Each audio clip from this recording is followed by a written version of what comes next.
Alright, so we all have had somebody that's pulled a prank on you or messed with you and you get very angry and you're not satisfied with just letting it go. You always want to get them back. Which brings me to my quote. It's far easier to forgive an enemy after you've gotten even with him. So I really like this quote because I'm pretty sure everybody can relate to it. I mean, you're not just going to let somebody mess with you and then say, oh no, it's okay, it's okay. Like, so today I'm going to give you 3 examples of why I agree with this quote. First one being, a couple years ago, one of my best friends, we were just messing around. He ended up getting a skate tool, like a T-tool, and we were messing around. He got a little angry and he actually like kind of stabbed me in the ribs with it.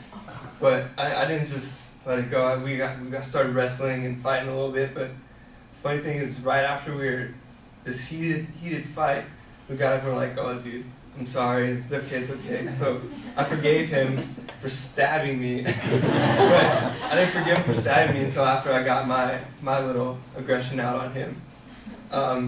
Another example I saw a lot during high school, we had milk bags for lunch and you always see people throwing them across campus and people would always just throw them back because, I don't know, you're just not going to let somebody throw a milk bag at your head and not throw anything back because I feel like it's human nature to try and get even with somebody. One more quote or example, another thing, fights at school. See people shoving and pushing each other and they're all angry, but then before they even fight, they just shake hands and they're over their little tussle they had 2 seconds ago. However, one thing I kind of disagree with this quote is that sometimes it's better to not try and get even with somebody because that could escalate things to the next level and then you might not be able to forgive them or they might not be able to forgive you. And I think that could be a bad thing sometimes. Thank you.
Right, the shared experience at the beginning was fine. I thought you had good material to and made a good transition to the quote.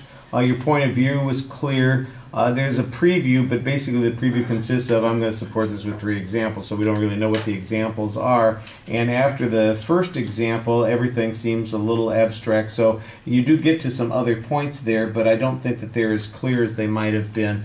I like the personal experiences as illustrations on those points. They give you a relaxed way of talking about it, and you're much more natural.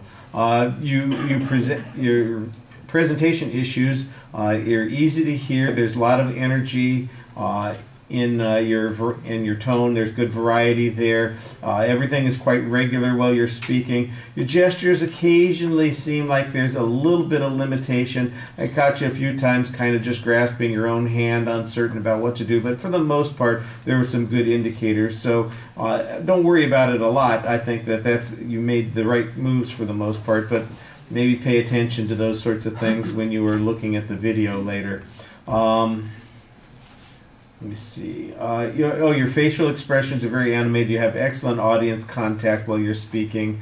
I didn't see any distracting movements. You could have maybe developed it a little bit more. Like I said, I think you were doing pretty well on that first example, and then after that, they didn't fall apart per se, but they didn't gel quite as solidly. At the end of the speech, though, it does sound like it's clear that this is the end of the speech and you finished gracefully, but it sounds like you've come up with a completely different thesis than you started with, and it sounds like the start of a different speech, even though it is the end of the speech, and that felt a little bit awkward. All right. Those of you who finished those personal evals, if you'll send them over here, I'm happy to take them now. Those of you who still need to do them, remember to do the written part before you watch your video, and then the video part, you just